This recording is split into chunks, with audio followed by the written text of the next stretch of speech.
This summer solstice brings the launch of Synchronicity University. So excited about finally presenting you guys with a free, online, fully accessible data bank of astrology classes. You can watch lessons right now at synchronicityuniversity.com and of course my YouTube channel, nadiyashah.com.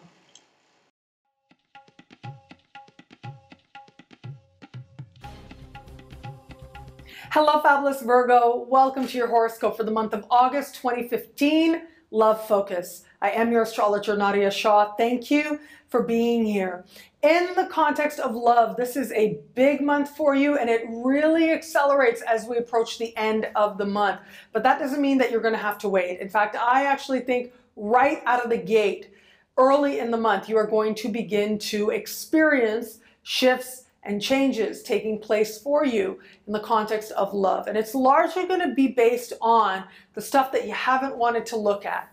So I think that actually, if there has been any area, any place where you've sort of been pushing things down, haven't really liked the way things have been going, whether it's your personal process, okay, whether it's just you looking at your life in terms of love and not really liking how things have been evolving, or whether it goes a little bit more direct, having to do within a specific context, within a specific partnership, this is going to be a lot of stuff being stirred under the surface. Now, as we are in the early part of the month, if ever there was a time to talk, this would be it.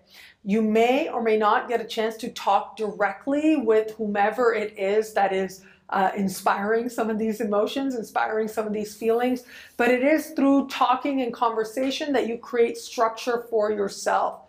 So make sure that you are talking it out, make sure you are having those very important conversations, because ultimately they are going to be part of what helps ground you, what helps you to create a sense of stability, a sense of certainty, and a sense of presence now. Because early in the month, it's going to be very easy to get sort of swept up in a wave of thought, in a wave of, what ifs, should-haves. And ultimately, that's not going to help anybody, and that's certainly not going to help you. So talk it out wherever you can, and try to give voice to whatever it is that you've sort of not been wanting to look at so much. I also do want to tell you, in the context of love, and actually in the general focused horoscope as well, this month, you are going to want to watch early this month. The Jupiter special is going to be up. Jupiter is going to enter your sign this month. That's huge. I didn't want to repeat myself for this monthly horoscope, but you are going to want to watch that Jupiter special for your sign that will be published at the beginning of August, because it is that, ultimately, that shift in energy that really is going to start to change the tide for you, and change the tide very much in your favor and very much to your liking as well. So early in the month, as I said, the energy is largely quiet. There's a stirring. You want to put voice to it. You're striving to bring to consciousness what it is that is bugging you or has bugged you in the context of your love situation, whether present or past, or the lack of a love situation. And then we get you towards the end of the month. So all of that is happening sort of in the early part of the month. And then we move forward, you're making progress, and we get you to the end of the month. Now, in the middle of the month, there is a new moon taking place. I would advise you to watch. It's going to ignite, if you will. It's going to bring forward some of the issues that have to do with the Venus retrograde. So I would advise you to watch the Venus retrograde special horoscopes I did. Again, I don't want to repeat myself with the information I've already put out there. But it is going to be in the middle of the month where that desire for something all your own is going to make itself known. But really, the activity happens as we get to the end of the month. And that is because of a full moon happening in the late part of the month in your opposite sign. When there is such important celestial activity happening in your opposite sign, someone is there, okay? Like whether it is figurative or whether it is somebody who's sort of symbolically taking the place of, or in some way symbolizing where it is that you are in love, in some ways acting as a counterpoint for you to see yourself more clearly. Somebody is there so that you can get a fresh perspective on yourself and your love situation. So if you are in an established bond, now what's really interesting about this particular full moon is that it happens as it takes place. It's happening very close to Neptune, which suggests lots of dreaminess, lots of desire, a real desire to have things be, absolutely ideal. But we've also got this communication happening between this full moon and Pluto, which says to me, which ultimately is a harmonious conversation, which says to me that you're really getting a grasp of what needs to change if things are going to move in a better direction.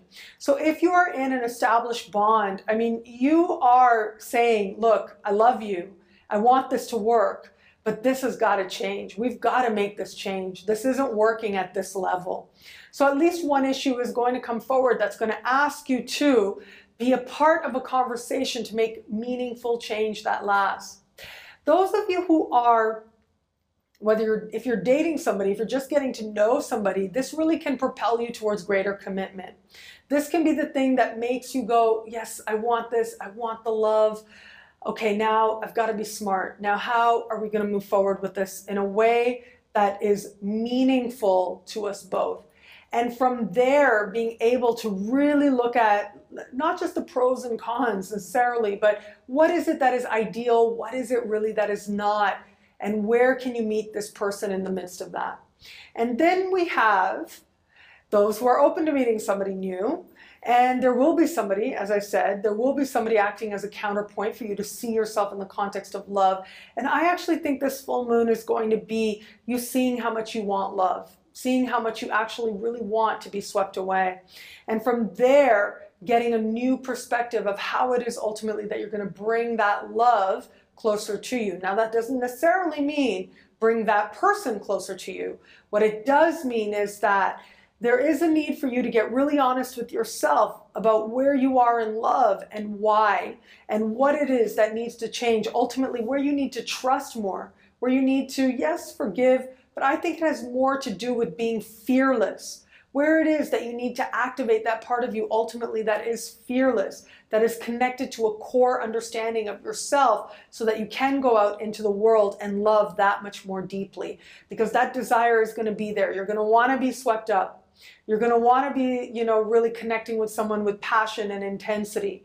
That desire is beautiful. It means that you want to be loved, and it's a fundamental part of the human experience. And yet, at the same time, there is going to be a need for you to look at where it is that some of your expectations are rooted in reality or are realistic. Some of your expectations are ultimately healthy ones, and where maybe you're asking something that is something ultimately you can only give to yourself. What I love about this month for you is that love is on offer. There is learning happening in love. There is growth happening in love. There is you connecting with the real hope of experiencing greater love. And I think you will find that that alone ensures that it moves that much closer to you.